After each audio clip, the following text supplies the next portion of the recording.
नमस्कार प्रिय विद्यार्थियों, वीके नॉलेज इलेक्ट्रिकल में आप सभी का स्वागत है। उत्पादन निगम की भर्ती है, लेकिन राजस्थान वालों की नहीं, उड़ीसा वालों की है। पूरी तरह से बात करेंगे डिटेल एक एक पॉइंट के साथ कि कौन अप्लाई कर सकता है, क्या क्वालिफिकेशन रखी गई है, क्राइटेरिया क्या है, सीटें कितनी है।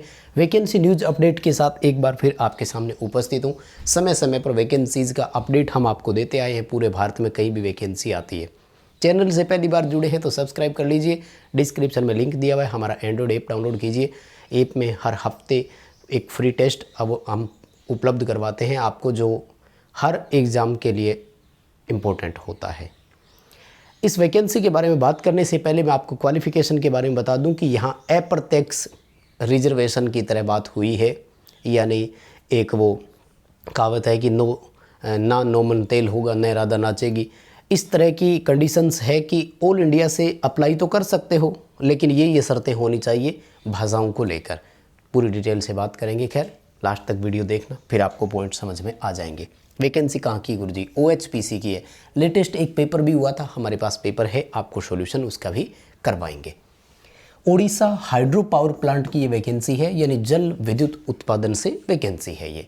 राजस्थान में तो पूरा उत्पादन निगम एक ही है, यहाँ पर हाइड्रो पावर प्लांट की वैकेंसीज अलग से आती है और बाकी थर्मल और उनकी अलग से।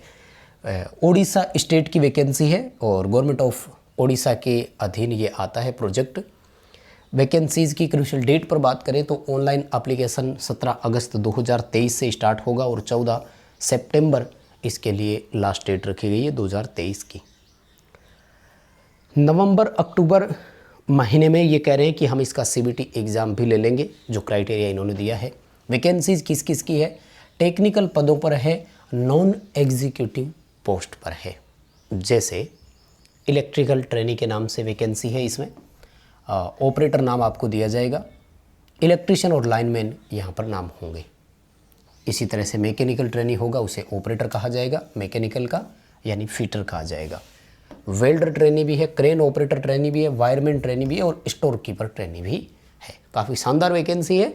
जो एलिजिबल कैंडिडेट्स है उनके लिए भाई योग्यता तो देखो, जो मिनिमम क्राइटेरिया इनको चाहिए वो फुलफ़िल कर पाओगे तभी फॉर्म अप्लाई करोगे, तभी एग्ज़ाम दे पाओगे। अगर आप उड़ीसा से बिलोंग करते हैं तो फिर आपके पास ग्रेट अपॉर्चुनिटी है। लपक लीजिए इस मौके को, छोड़ना नहीं है किसी भी हालत में। काफ़ी शानदार भर्ती है, लेकिन अदर स्टेट वालों के लिए थोड़ी प्रॉब्लम है। बात करूँगा, वीडियो लास्ट तक देखना, ठीक है ना। सारे पॉइंट आपके सामने रखूँगा मैं, क्या चाहिए, क्या करना चाहिए, क्या हो गया। देखो, सबसे पहले इलेक्ट्रिकल ट्रेनिंग की यहाँ पर जो टोटल सीटें हैं वो 81 है। 81 सीट है, जिनमें से 32 सीटें ST के लिए, वहीं 10 महिलाओं की सीट इसमें इंक्लूड है। 9 सीटें SC की है, जिनमें से 3 वुमेन के लिए। SEBC, वहाँ पर डायरेक्टली OBC कैटेगरी नहीं है, SEBC कैटेगरी है, जहाँ 5 सीटें हैं और 35 सीटें अनरिजर्व के लिए। यदि आप अदर स्टेट से फॉर्म अप्लाई कर रहे हैं तो आपके लिए ये 35 सीटें हैं। इनमें से 12 सीटें महिलाओं की ओर निकाल दो, बची हुई 23 सीटें यानी 23 पोस्ट जो है वो अनरिजर्व कैंडिडेट मेल के लिए है, ठीक है। मैकेनिकल ट्रेनिंग फीटर वालों के लिए अगर बात करें तो टोटल 39 सीटें हैं, जिनमें से 26 अनरिजर्व की और 12 जो है वो ST की है। यहाँ पर SC के लिए इन्होंने कोई सीट नहीं दी, समझ से बाहर है। अगर एज पर रिजर्वेशन चलते तो सीट तो देना चाहिए था।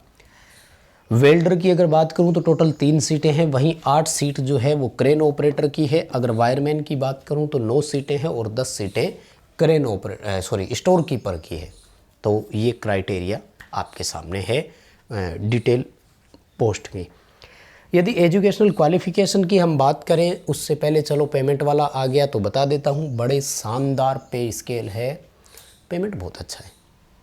और अगर राजस्थान को छोड़ देना तो बाकी हर जगह लगभग ITI वालों को पे स्केल बड़ा शानदार मिलता है। केवल राजस्थान में ही कम है ITI होल्डर के लिए, और इतना कम है कि यहाँ तो बहुत ही कम समझो आप। सभी पोस्ट के लिए पे स्केल सेम है। स्टाइपेंड ट्रेनिंग के दौरान आपको 22,700 रुपये मिलेंगे। बताओ कितने होते हैं।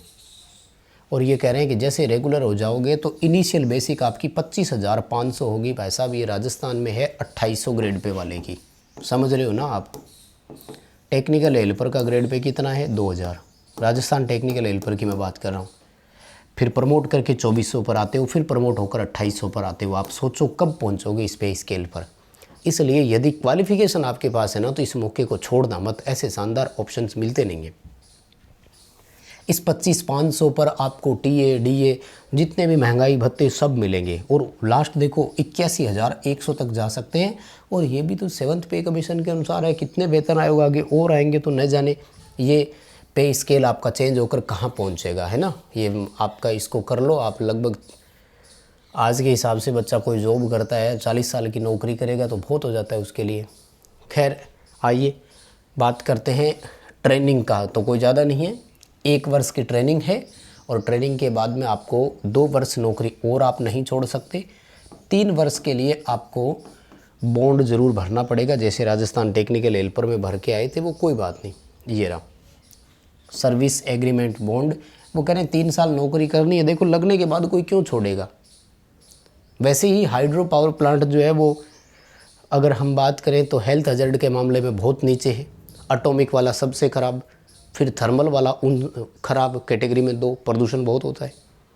ये तो हाइड्रो वाला है, यहाँ तो कोई वो पोल्यूशन तो है ही नहीं, तो इसकी तो थर्मल वाले छोड़कर यहाँ आना चाहेंगे उल्टा, है कि नहीं। अगर क्वालिफ़िकेशन फुलफ़िल कर पाते हैं तो आ जाइए।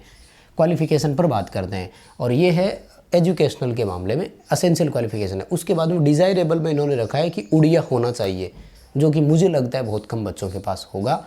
और उसी की मैं बात कर रहा था कि नए नोमन ते लोगों ने राधा नाचेगी। हिंदी में एक मुहावरा हम सब पढ़ते आए, भाई ऐसी शर्त रख दो कि काम हो ही ना पाए। अब इसमें केवल उड़ीसा वाले बच्चे भर पाएंगे, क्योंकि अदर स्टेट के पास कहाँ उड़िया लैंग्वेज होगी। खैर हायर सेकेंडरी और उसके साथ इलेक्ट्रीशियन ट्रेड से ITI हो, उसमें आपके पास ट्रेड सर्टिफिकेट हो, मार्कशीट हो, कोई बात नहीं, आजकल तो मार्कशीट विद सर्टिफिकेट होता है। उसके बाद अगर आपके पास इलेक्ट्रीशियन ट्रेड NCVT से अप्रेंटिसशिप की है तो वो भी चलेगा, ठीक है। यानी ITI और NSC दोनों मांगे इन्होंने। देखो अथवा में नहीं लिखा है, असेंशियल में डाला है, candidate processing national apprenticeship certificate, यानी ITI प्लस अप्रेंटिसशिप मांग लिया।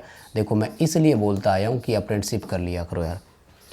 केवल उड़ीसा वाले भर पाएंगे, वो भर पाएंगे जिसके पास अप्रेंटिसशिप है।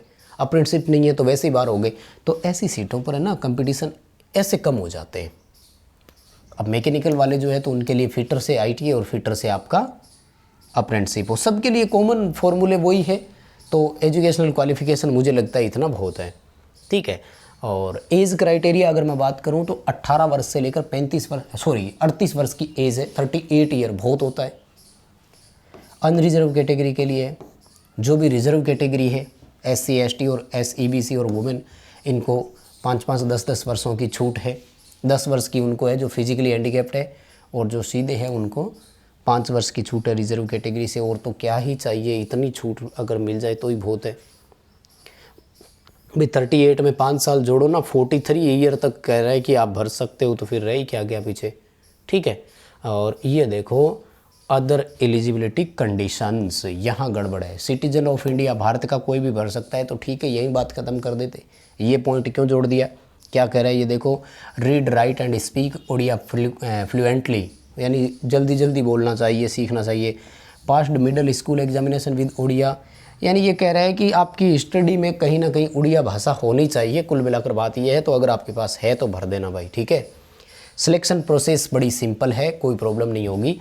120 क्वेश्चन का एक पेपर होगा, जिसमें पार्ट फर्स्ट में 40 क्वेश्चन नॉन टेक के होंगे, और पार्ट सेकंड में 80 क्वेश्चन जो है वो आपके टेक्निकल ट्रेड से रिलेटेड होंगे। ये पुराना पेपर अपने पास है, मैं पेपर प्रोवाइड करवा दूंगा। जो बच्चे फॉर्म भर पाएंगे कमेंट करके ज़रूर बताना।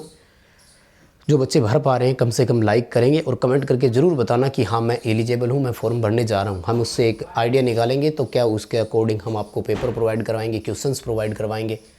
क्या मांगा इन्होंने, क्वांटिटेटिव एप्टीट्यूड, मैथमेटिक्स बोलते हैं, रीजनिंग, इंग्लिश और जनरल अवेयरनेस, ये 4 पार्ट हर जगह रहते हैं, कॉमन रहते हैं। उसके बाद में आपकी ट्रेड का है। 1 नंबर मिलेगा सही करने पर, 1/4 की नेगेटिव मार्किंग है, यानी 0.25 नंबर काट लिए जाएंगे। 2 घंटे का समय मिलेगा, ठीक ठाक है, कोई दिक्कत नहीं है। 2 घंटे 120 मिनट होती है, यानी 120 मिनट और 120 MCQ। 1 मिनट के लिए एक क्वेश्चन, बहुत अच्छा टाइम है, कोई प्रॉब्लम नहीं है। ठीक है। और CBT एग्ज़ाम के लिए 3-4 सेंटर इन्होंने बताए हैं, चूज़ कर लेना, कोई बात नहीं, वो ओडिशा के ही रहेंगे, जैसे भुवनेश्वर, कटक, राउरकेला, ठीक है, बालासोर, और ये सारे यही रहेंगे, ठीक है। किसी और जानकारी के लिए आप ये पूरा PDF नोटिफिकेशन पढ़ें, उसके बाद ही फॉर्म अप्लाई करें। 500 रुपये की फॉर्म फीस है। रिज़र्व कैंडिडेट जो है उनसे फ़ीस नहीं ली जाएगी, फ़ीस से मुक्त उनको रखा गया है। बाकी जितने भी कैटेगरी है अनरिजर्व और OBC, तो उनसे 500 रुपये की फ़ीस ली जाएगी, जो कि नॉन रिफंडेबल होती है, ये ध्यान रखना, ठीक है। बाकी और क्राइटेरिया आपको जो भी चाहिए तो पूरा नोटिफिकेशन आपको हमारे टेलीग्राम पर मिल जाएगा। टेलीग्राम का लिंक भी डिस्क्रिप्शन में दिया हुआ है। कमेंट करके ज़रूर बताइए फॉर्म भर पा रहे हैं या नहीं भर पा रहे हैं, और फिर भी नोटिफिकेशन के लिए, अपडेट पाने के लिए चैनल सब्सक्राइब कर लीजिए, और इस वीडियो को अपने दोस्तों के साथ फॉरवर्ड ज़रूर करना। ऐप डाउनलोड कर लो, फ्री टेस्ट हर मंडे प्रोवाइड करवाते हैं।